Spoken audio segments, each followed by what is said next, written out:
What's going on, guys? I'm Dustin Connell. I am out here on the lake right now and it is cooling off. It finally lit up.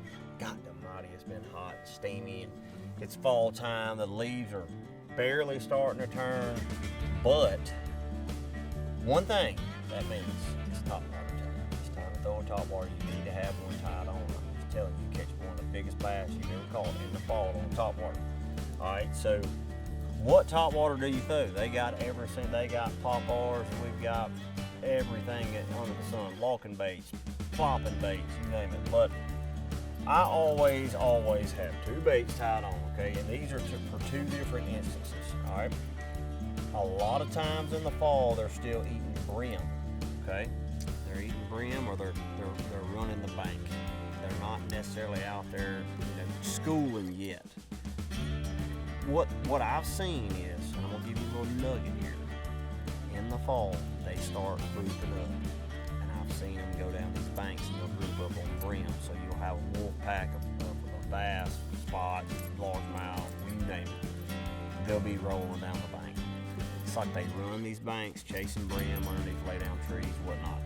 I enjoy throwing a walking bait, but that's when I'm picking up this claptail, okay? So this claptail just came out from Rapala, and it's a very unique sounding bait. It has a lot of drawing power, okay? It isn't that same pop, pop, pop, pop, pop, pop, pop. This sucker right here, they ain't heard this before, and I have caught a lot of big ones on it. When I'm running the bank with this, I'm throwing underneath laydowns, and you can just throw this bait on and go, okay?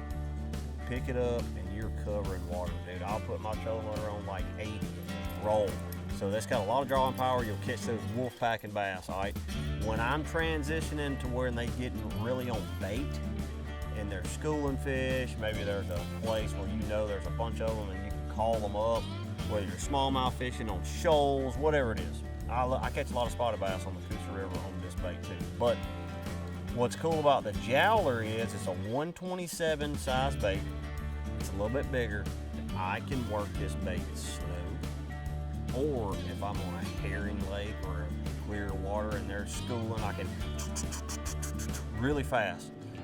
Another thing about this bait in the fall time, there's a lot of schooling activity. A lot of fish out in the middle, a lot of them schooling on bait, maybe in a creek mouth. And if they're schooling, I can throw this thing a long way, okay? It's got some weight in the back.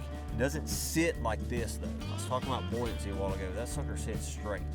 But we got a weight in the back. You can throw it a long way. Yeah, top waters this time of year can be awesome, man. And you get some of the biggest bites ever. And but yeah, when it hits about 55, I start kind of transitioning. But I've caught them at 57, 58.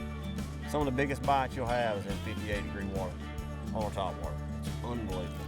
So cooling, it's in the 70s right now, and these cooler nights, they're starting to get up there. They're starting to kind of ease up. So, it's nice up here.